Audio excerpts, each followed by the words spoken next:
Pariwisata kita, jumlah wisatawan mancanegara yang datang ke Indonesia kalah jauh dari yang ke Singapura, Malaysia, sama Thailand. Negara sebesar ini dengan kekayaan alam dan destinasi wisata kelas dunia seperti yang kita miliki, tapi kita jauh kalah dari negara-negara lain.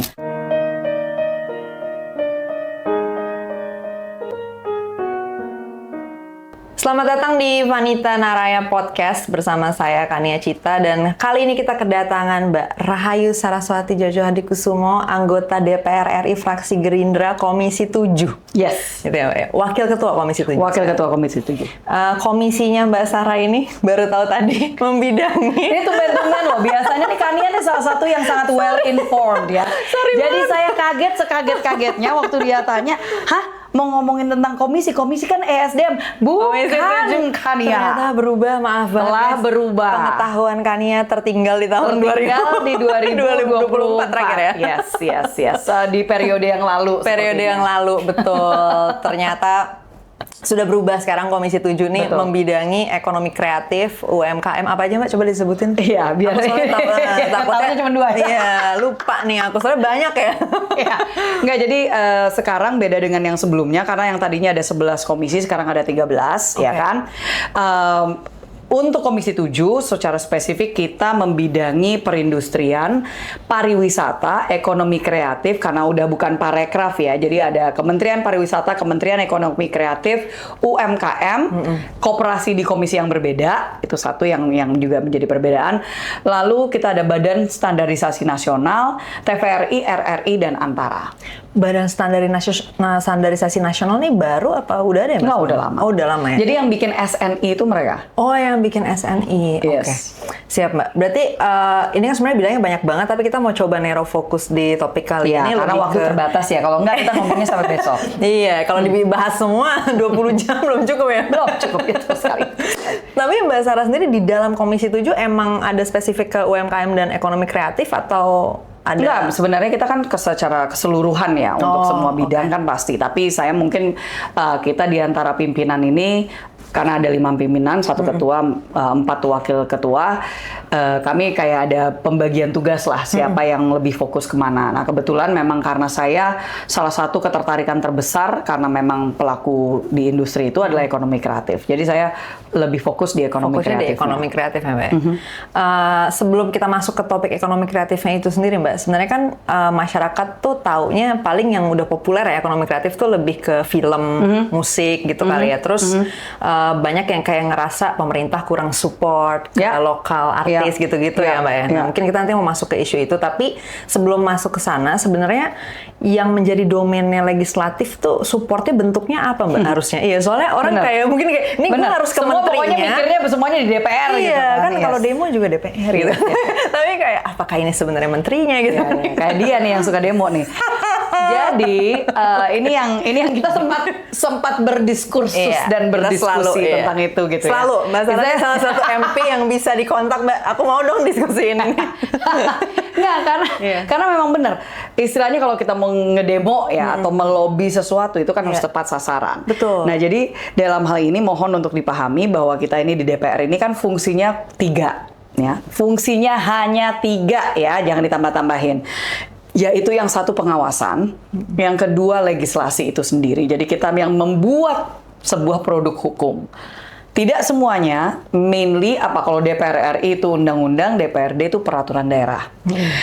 Dan kita mengetok anggaran, tapi yang membuat anggaran itu sendiri, yang mengajukan anggarannya akan dipakai untuk apa saja, itu bukan di DPR, tapi itu di eksekutif. Jadi sekali lagi, 3 fungsi utama dari DPR adalah pengawasan, membuat aturan itu sendiri, yaitu undang-undang, dan juga mengetok anggaran. Nah, jadi kalau misalnya ditanya apa nih yang bisa dilakukan, ya memang hanya itu, hanya melakukan pengawasan. Balik lagi nih, biar jadi kayak kaset rusak nih. Karena banyak yang istilahnya, oh ini ada masalah di sini, ayo dong DPR melakukan sesuatu. Pasti ke Komisi 7. Padahal Dan itu nggak salah gitu ya, asalkan memang itu sesuai dengan porsi. Jangan mau ngomongin ESDM ke Komisi 7 yang sekarang, itu Komisi 7 yang lama. Sekarang ESDM sudah di Komisi 12. Ya. Nah, jadi kalau misalkan memang itu kaitannya dengan ekonomi kreatif, misalnya ada produser film gitu kan, dia mau menyampaikan bahwa ini ada masalah ini A, B, C, D, E gitu ya. Nah, di DPR itu kita hanya sebagai wakil rakyat, jadi mewakili mereka menyuarakan kepada siapa? Eksekutif. Ya. Karena eksekutif yang mengeksekusi itu namanya pemerintah gitu ya. Kalau kita ini wakil rakyat, bagian dari Trias Politika, thank you. Trias Politika yang di mana ini legislatif. Kita ini cukup membuat payung hukumnya. Bukan bicara teknis. Jadi bahkan istilahnya peraturan yang lebih teknis itu bukan di undang-undang. Undang-undang itu tidak bisa terlalu spesifik teknis karena akhirnya itu justru akan membatasi ruang kita. Sedangkan kan undang-undang harus bisa bertahan selama berapa puluh tahun ke depan. Iya. Dengan perubahan zaman, kalau enggak harus diperbaharui terus-terusan setiap 5 tahun dan itu nggak mungkin gitu. Karena jadi yang nomor satu yang harus dipahami, kita ini di DPR membuat aturan umumnya, aturan luasnya yang harus berlaku dari Sabang sampai Merauke, harus berlaku selama berapa puluh tahun ke depan. Jadi kita melihatnya itu selalu looking ahead. Ini kira-kira butuhnya negara ke arah mana dan seterusnya. Itu dari segi legislasi. Nah, peraturan menteri, teknisnya peraturan perundang-undangan, untuk teknisnya dari undang-undang itu akan dijalankannya bagaimana, siapa yang mengawasi, harus istilahnya memberitahukan kepada aparat penegak hukum kalau disalahinnya seperti ini harus diberikan sanksinya seperti ini dan caranya seperti apa, itu semuanya di eksekutif. Dan pastinya juga kalau bicara aparat penegak hukum itu berarti kaitannya dengan yudikatif gitu kan. Nah, ini yang secara basic seperti itu. Kita ini bagi tugas, nggak semuanya itu di DPR, nggak semuanya itu di eksekutif. Kan kalau di ekonomi kreatif banyak yang kayak isunya tuh seteknis seniman Indonesia mau masuk ke panggung internasional, mungkin festival atau apa, terus kayak support dananya nggak ada atau apa, itu di kementerian ya. Karena ujung-ujungnya sistem pendanaan di Indonesia, sistem keuangan, fiskal dan seterusnya di Indonesia, and I'm not expert di situ ya, saya bukan pakarnya di situ. Tapi sistem kita ini beda dengan di negara lain yang punya yang namanya grants. Kita ini baru membangun sistem itu gitu loh, karena memang secara keuangan kita masih negara bisa dikatakan berkembang kan sebenarnya, we are a developing nation. Nah, kalau misalkan jadi bukan developed yet, tapi memang mudah-mudahan beberapa tahun ke depan kita bisa menjadi one of the developed nations gitu kan. Nah, ini masih membangun. Salah satunya sebenarnya di Kementerian Kebudayaan, bukan ekonomi kreatif, sedang membuat dana abadi kebudayaan. Nah, tapi kan kalau kebudayaan itu kan lebih sifatnya di hulunya.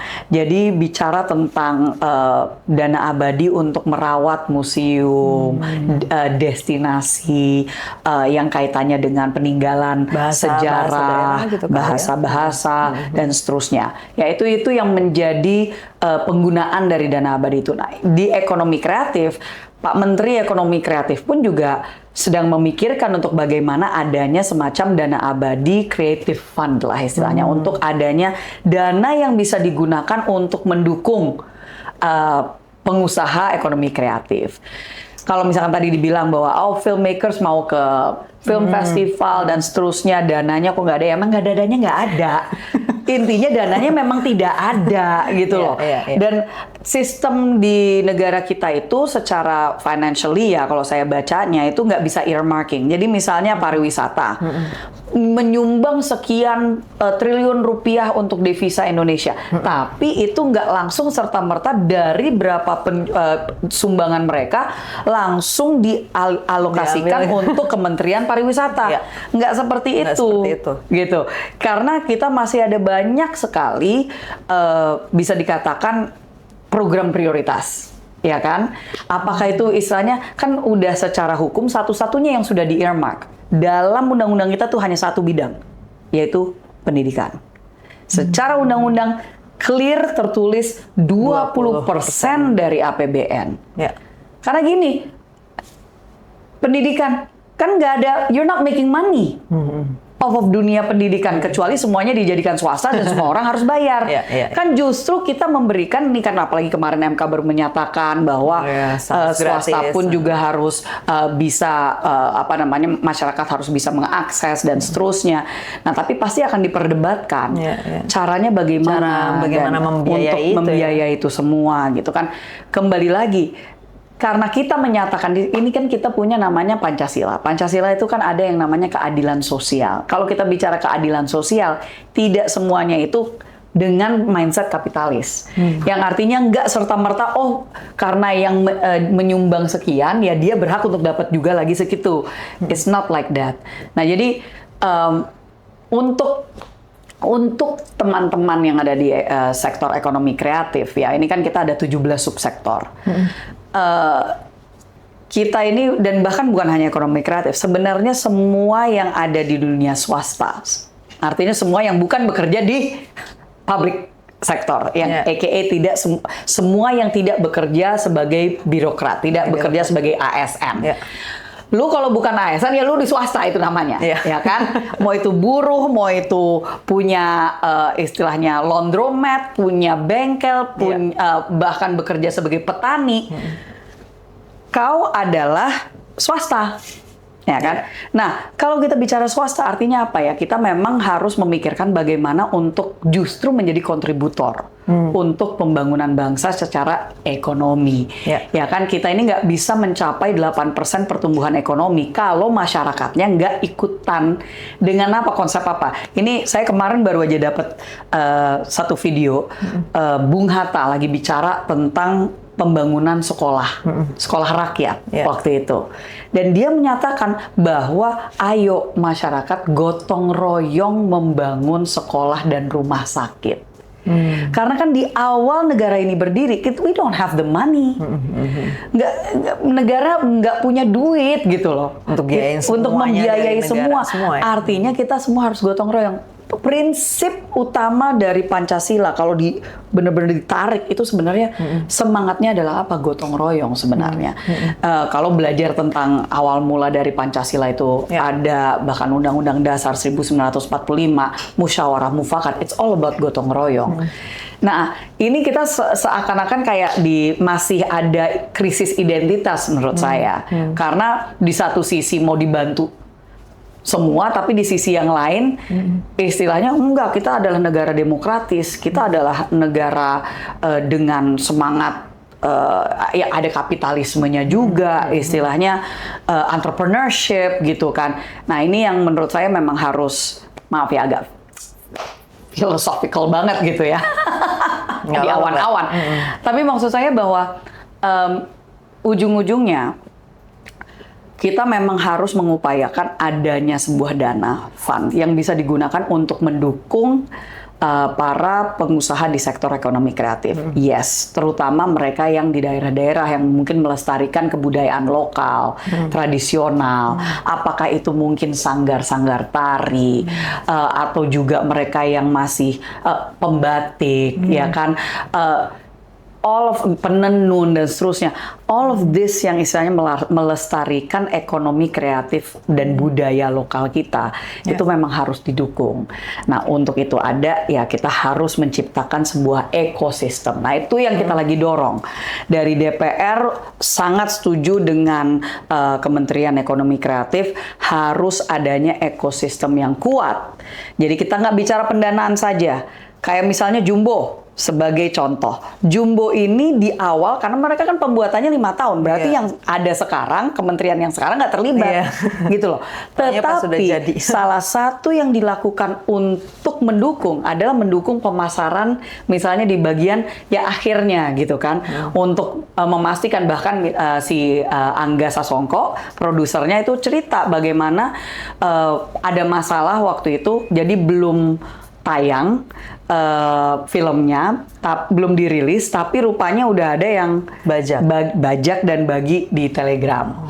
Nah, itu membutuhkan kolaborasi dengan sektor ekonomi, maksudnya eksekutif, dan dengan jadi langsung bicara sama Komdigi dan dengan penegakan hukum untuk bisa menghentikan pembagian itu dan untuk langsung take that down. Itu kan kolaborasi. Jadi di situ yang dimana yang terjadi adalah perlindungan dan pendampingan bantuan untuk pemasaran misalnya. Mbak, mungkin kayak masyarakat pengen taunya gini, Mbak. Tadi kan cerita bahwa kita tuh emang belum punya ya kreatif fund ini emang belum ada, tapi sekarang sedang mau didorong ke sana. Mau gitu didorong ke sana dan saya pun juga sedang mengompori untuk Pak Rosan di Danantara. Jangan liatin cuman bagian, jangan lihatnya cuman bagian SDA kita doang gitu loh, sumber daya alam doang. Ada sumber daya alam yang namanya kreativitas. Jadi itu kita mendorong ke arah situ juga. Harus. Karena bayangkan Arab Saudi tahun 2024 aja itu mereka menggelontorkan 600 triliun rupiah hanya untuk sektor game development. Game doang. Kita nggak bicara konten yang lain. Game aja mereka menggelontorkan karena apa? Mereka tahu the future of the world itu sebenarnya di dunia ekonomi kreatif. Nah, ini yang tadi aku pengen tanya sih, Mbak. Jadi kan masyarakat tuh mungkin juga pengen tahu kalau dari budget yang sudah ada, kan pasti tetap ada alokasi dana yang sudah masuk ke Kementerian Ekonomi Kreatif dong atau ke dalam bidang ekonomi kreatif. Nah, itu untuk sekarang tuh emang alokasinya tuh ke arah mana bentuknya, Mbak, tadi? Sangat terbatas ya. By the way hanya 200-an miliar rupiah. Serius, Mbak? Iya dong. The whole budget for ekonomi kreatif. Bahkan mereka nggak punya, is not enough untuk mereka punya gedung sendiri. Iyalah 200 miliar. Yes. Serius? Yes. Oke, berarti kayak kita nggak perlu ngomongin alokasinya kemana. Exactly apa yang mau dialokasi. Saya kasih gambaran ya, mohon maaf nih ya. Kemarin saya baru aja dari Osaka karena saya mau ngelihat World Expo. Kan Indonesia punya pavilion World Expo tuh, wow. Itu saya waktu itu datangnya di hari Kamis, so it's a weekday. Dan bukan di peak seasonnya Jepang gitu loh. It's not a tourist season. Itu saya masuk ke situ tuh. Manusia udah kayak semut, pokoknya rame. Karena memang orang Jepang tuh suka gitu loh, maksudnya. Dan istilahnya kan World Expo ini kan sebagai kesempatan untuk ini kayak TMII versi global yang pindah negara setiap 5 tahun. Dan ini diadakan selama 6 bulan kalau nggak salah gitu, sampai Oktober nih ada. Jadi silahkan yang belum ke sana bisa ke sana tuh sampai Oktober masih. Dan ini menjadi ajang benar-benar kita showcase negara kita tuh seperti apa. Saya datang ke sana mendengar bahwa spendingnya itu tuh hampir atau sekitar 1 triliun rupiah. Nah ini, itu kan istilahnya kita udah segitu ya.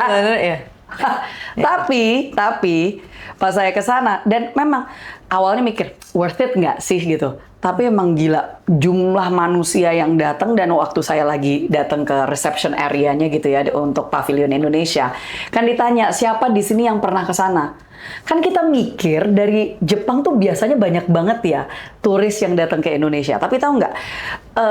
Pariwisata kita, jumlah wisatawan mancanegara yang datang ke Indonesia kalah jauh dari yang ke Singapura, Malaysia sama Thailand. Yeah, of course.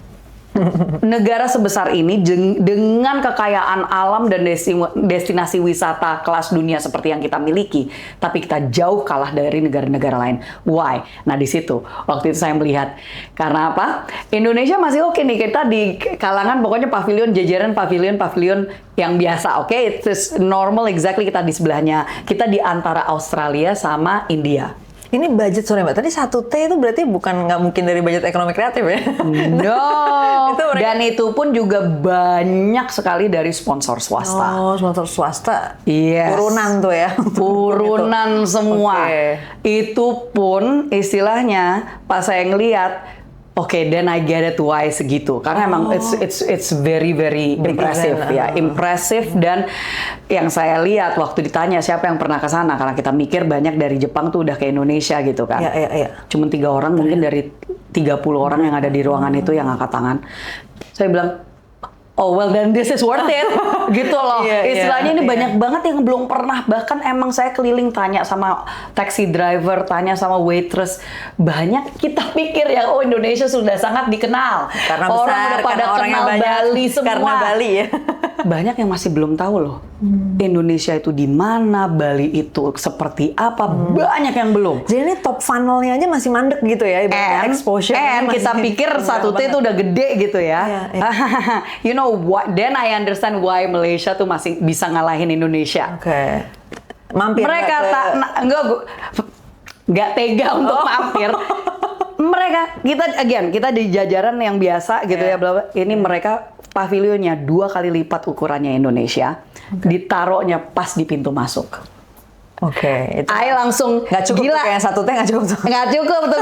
I langsung nanya dalam hati gitu. Ini mereka bayarnya berapa untuk bisa di beli situ? spotnya juga itu mahal banget. Di depannya Amerika, di pintu masuk. Istilahnya kayak oh my gosh ya oke lah. Gitu loh. Nah ini hal-hal seperti ini tuh, maksudnya itu kan untuk menghadirkan desainnya seperti apa, dan mereka sampai ada tampilan di depan pavilionnya gitu loh, dari siang hari panas-panas yang mereka ngadain, kita paling cuma pas pagi hari. Jadi hal seperti ini effort yang banyak orang tuh nggak mikir bahwa kita tuh sebenarnya potensinya luar biasa, tapi memang perlu yang namanya apa? Investasi. It takes a lot of investment. Tapi kalau misalkan kita ngelihat dari skala prioritas, mohon maaf, program makan bergizi gratis, ngasih makan ke anak aja masih dikritisi. Oh, mendingan untuk pendidikan. Loh, siapa yang bilang pendidikan itu dikurangi? By law, secara undang-undang itu 20% APBN. Gak ada yang lain yang mendapatkan alokasi seperti itu. Alokasi mutlak ya? Mutlak by undang-undang itu ada. Nggak bisa diganggu-gugat. Dan itu very big. 20% dari berapapun APBN kita. Mau itu 3.000 triliun, mau itu 5.000 triliun, dia tetap akan mendapatkan 20%. Gitu loh. Jadi ini harus dipahami oleh masyarakat. Nah, saya salah satu yang istilahnya memperjuangkan dengan pemahaman bahwa kita masih ada program-program prioritas yang sangat mendasar, yang tidak bisa diganggu-gugat. Anyway, ya kan? Kita bicara gitu ya. Food security, energy security, supaya apa? No matter apapun yang terjadi di luar negeri, di luar sana, kita masih bisa bertahan dan survive. Itu penting karena our leaders, pemimpin kita harus memikirkan worst case scenario. Ya kan?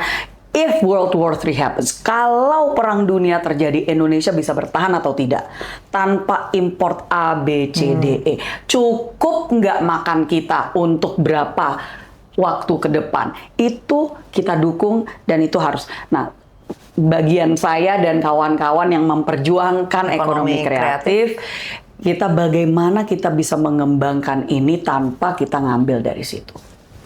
Mbak, bentuknya nih, kalau misalnya kan keluarannya berarti bakal legislasi ya, kalau dari Komisi 7 nih ya. Ada nggak yang lagi proses diperjuangkan sekarang? Ini bentuknya apa nih? Kita sedang menggodok dan menyelesaikan, hopefully di masa sidang yang berikutnya, RUU Kepariwisataan. Jadi revisi undang-undang yang sebelumnya, kita mau mengembangkan ekosistem pariwisata yang jauh lebih kuat. Makanya boleh cerita dikit Mbak, kayak perbedaan utamanya tuh dari undang-undang sebelumnya apa? Jadi mungkin di sebelumnya itu hanya bicara 4 pilar untuk mendukung pariwisata. Kita sampai 12. Jadi bicara tentang digital, bicara tentang promosi, lembaga promo. Ini kita sedang menggodok soal lembaga promosi, bukan lembaga baru pemerintahan. Kembali lagi, kita nggak mau mengganggu-gugat APBN. Itu aja udah sangat terbatas, gitu kan. Jadi kita ini mau mencoba untuk mencari cara untuk menghadirkan sebuah lembaga independen, like a tourism agency, tourism board yang ada di Jepang, yang ada di beberapa negara ASEAN ya, yang dimana mereka itu membantu kementerian untuk melakukan promosi dan event. Jadi ini dua ini yang sebenarnya saat ini lagi digodok untuk bagaimana caranya untuk ini bisa hadir dengan istilahnya kayak asosiasi yang ada perwakilan dari pemerintah dan perwakilan dari swasta untuk duduk bareng bagaimana untuk mengembangkan pariwisata Indonesia ke depan. Jadi melengkapi lah dari bagian kementeriannya. Nah, berarti kan kalau misalnya sebenarnya secara budget dari negaranya tuh udah nggak bakal bisa ketambahan lagi ya, karena itu juga udah terbatas banget. Iya. Di dalam perundangan ini nanti akan ada efek ke bagaimana mendorong terjadinya more funding itu nggak, Mbak? Maksudnya? Iya, jadi kita ini masih dalam tahap pembahasan ya sekali lagi ya. Jadi we shall see. Saya juga nggak tahu kapan ini akan tayang. Ya kita akan lihat dulu. Tapi salah satu yang kita terinspirasi itu beberapa, bahkan ini pernah kok diterapkan di Indonesia. Oke. Dulu tuh ada namanya fiskal. Jadi kalau mau terbang ke luar negeri, mau itu orang Indonesia maupun orang asing, ada semacam tagihan ya, ada namanya, kalau zaman dulu tuh fiskal. Jadi dulu itu memang kita harus bayar sekitar 1 juta rupiah untuk bisa keluar negeri. Jepang menerapkan hal yang sama, kita sebutnya sayonara tax. Itu sebenarnya tanpa kita sadari, mereka terapkan itu di dalam harga tiket kita keluar dari Jepang. Itu ada tambahan. Rusia juga melakukan hal yang sama. Mereka itu istilahnya menagih semua wisatawan mereka. Jadi orang Rusia yang mau keluar negeri itu mereka tagih, karena apa? Buat mereka penting untuk, jadi mereka bahkan punya lembaga khusus untuk apa? Melindungi warga negara mereka yang lagi jadi turis di tempat lain. Itu mereka, tapi istilahnya langsung mereka tarik dari, lu mau keluar negeri, lu ini kan kita juga mau mendukung ya di Indonesia aja gitu loh. Kok harga tiketnya lebih murah kalau misalkan keluar negeri daripada di dalam negeri sendiri?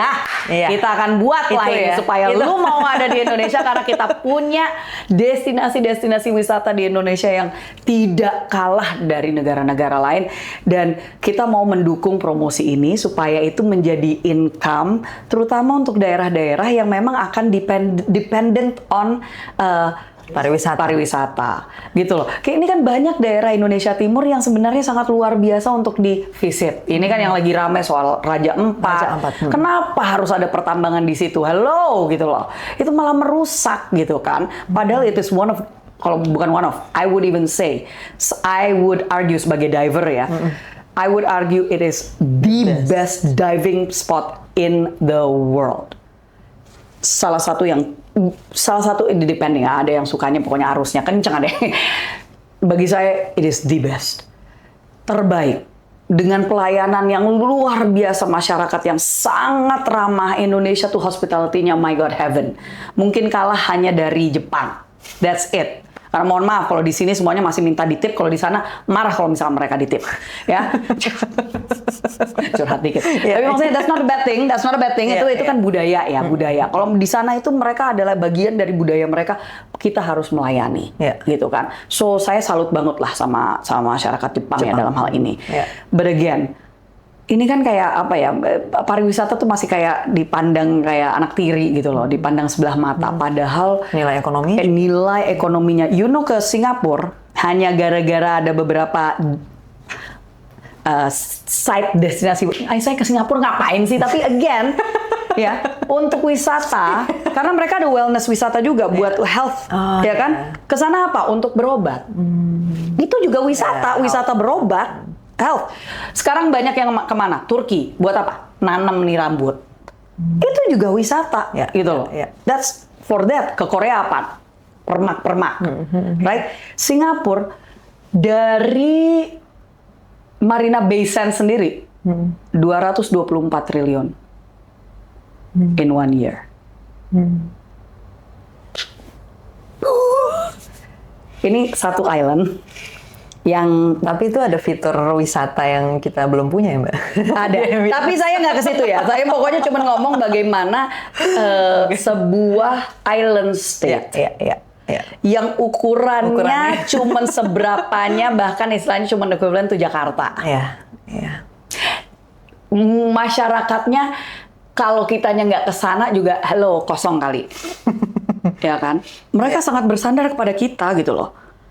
Ini kalau kita nggak ke sana, nggak hidup mereka.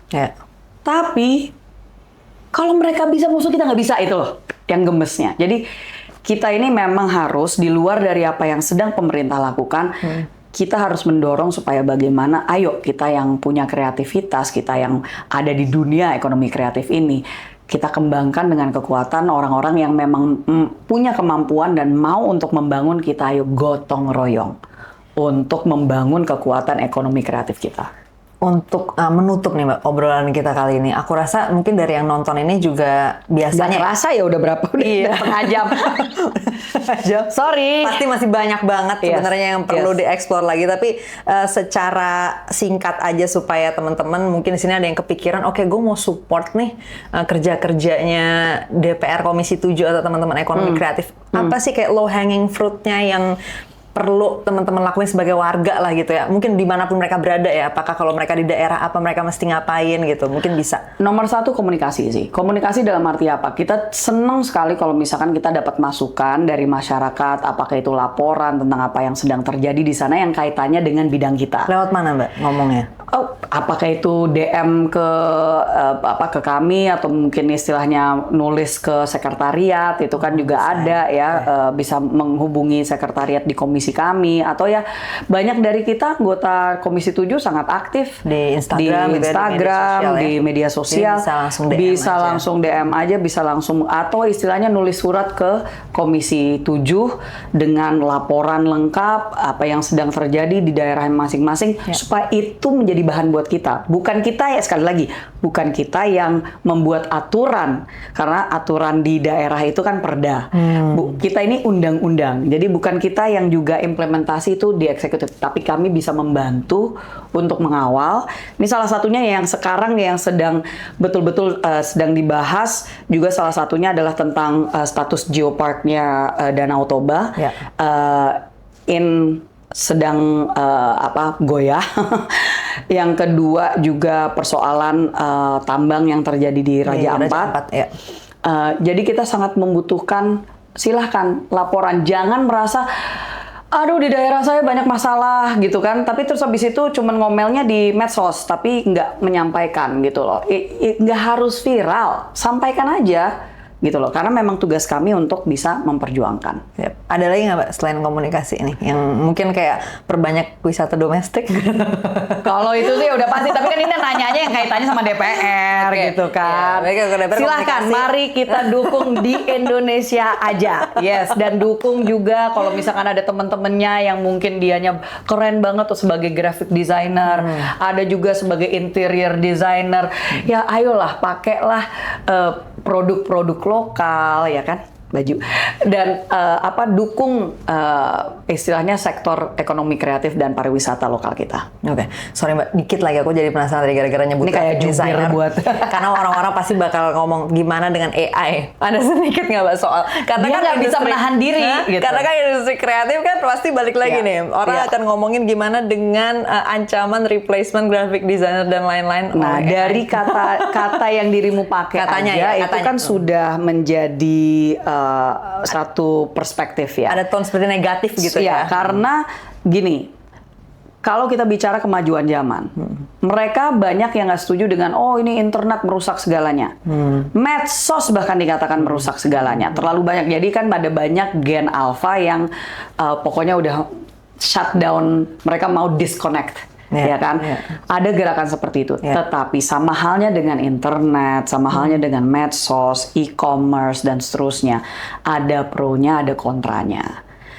Tinggal bagaimana kita ini menyesuaikan diri dengan kemajuan teknologi yang terjadi. Right? Karena jangan lupa, kayak di Cannes Film Festival, Indonesia loh menang short film yang dibuat dari AI. Fully made by AI. Dan menceritakan soal Gajah Mada.